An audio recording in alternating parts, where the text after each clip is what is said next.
Saraswati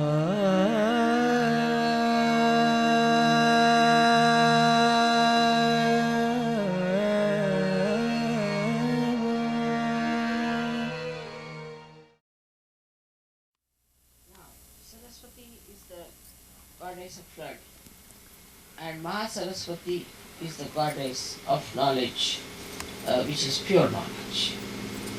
Now, the goddess of learning, Saraswati, has got four arms. She wears white clothes because it's a sign of purity. She is a virgin. Then she has in her hand the veena. That is the instrument which was the first instrument that was created by the gods to play the classical music, or you can say the music that was appreciated by the gods. So that's one veena. And the two other hands are, one has got a rosary in the hand. In the sense, a person who is learned should be a person who should be very much detached, saintly person. Should not have too many attachments, and should not be. It always happens. A person who is a learned man, who is overeducated, not so much interested in the family, he becomes more ascetic, is very disciplined, self-disciplined, is very meticulous, is very efficient, is very right-sided, as you can call it, you see. So all that goes hand in hand. And then is in the left hand she has a book. So that means that the power of the Lakshmi gives you, the power of Saraswati gives you the full creativity by which you can create books. That also means that.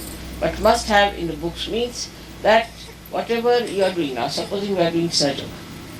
Sahaja Yoga is, say, concerning the divine. So we must know what are in the books, means in the scriptures. We must know how it relates to the scriptures. Like it should not be something just coming like a mushroom knowledge, but it should be related to the books, means which is already written down, which is already being typed, being printed. But that doesn't mean that it is a bookish knowledge, but it is whatever you have found out, whatever you have discovered has to be related to the books. And that is the power she gives us, that she relates. Like you must have read many books where there are quotations. Even I use many quotations. And I give you now, all this knowledge is already part of it, I should say, not all of it. But part of it is from the books, in the sense it is written about Saraswati and everything.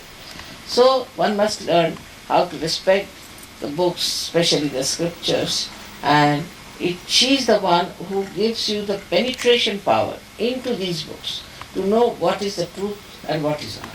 Penetration power to understand what is written between the lines, what is the subtle meaning of the whole thing. That is the power of Saraswati. This another power she has is Vakshakti, by which you give speech. She is the one who gives you the power to speak. She is the one who gives you the power to communicate by speech, by your writings, by all the drama or plays you have, or films you have, any kind of communications that are done through the power of Saraswati has that intellect behind it, and that intellect comes from her power. So even Sri Krishna has to use her power.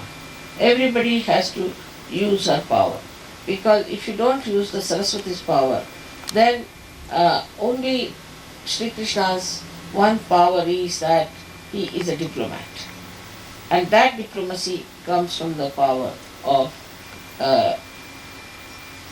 Saraswati. So everybody, whosoever you find as brilliant, is actually has been endowed with this power of Saraswati. The people who are worshipping Saraswati have to be detached people, because those who are learned, those who are artists, those who are producing art and all those things are not so much rewarded in their lifetime. So if they are detached from Lakshmi, if they are detached from things, then they just produce it for their own joy. They don't worry how much money they are going to get. So the Lakshmi's powers are to give you a great learning, to give you a great understanding intellectually, and to give you a kind of a personality that outshines others by your brilliance. But it may not give you money. It may not give you lots of possessions, but it gives you possessions which are cannot be stolen, which cannot be taken away. And she is a person of humility. So the person who is learned has to be humble. If he is not humble, then he is not learned, according to the principle of uh, Saraswati. She has, the person who is very much learned has to bow down with the fruits of his learnings, so that a person who is learned and thinks well of himself is a person who has not yet learned fully. He is a half-baked person. And that's why a egoist cannot be a learned man. Learned man is always extremely humble. That is the sign, because she is the power which gives you humility. Not humility of a businessman, but a genuine humility she gives you. There are so many qualities, and I think I'll be able to write one day about them.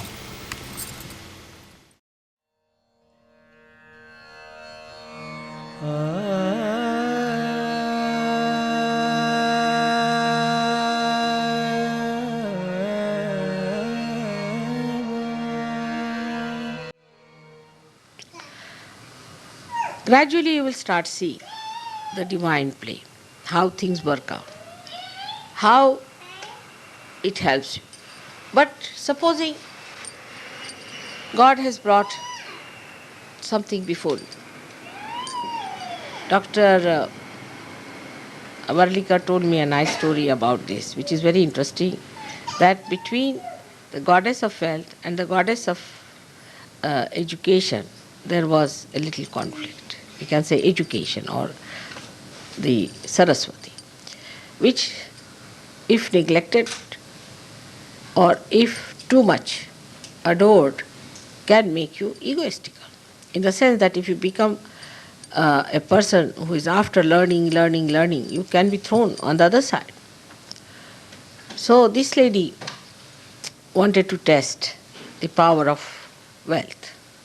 So she said to the Lakshmi that, all right, let's see on this person. This person was a beggar. He needed money, and very much. So Lakshmi put lot of money in a big utensils, what we call handa, and put it in his way. This fellow was walking, so Saraswati entered into his mind. As soon as Saraswati enters into the mind, he became egoistical. And he didn't even look at that, just walked off. That was his need, but he walked off. So it suggests one thing, that when people become egoistical, start making their own plans, start making their own suggestions and images they form, then what happens? That the divine, which is trying to supply for your need, for your wants, for your solutions, disappears. This is what happens, that we do not allow the divine to have its play. This is not only on material level. It is true also on emotional level. It is true also on our physical level, but the best of all, that it is true about spiritual level also. So we should not miss the point. Let the divine play its role and we should be able to see. Like Krishna has said, karmanyeva adhikaraste. It is our job to do the job.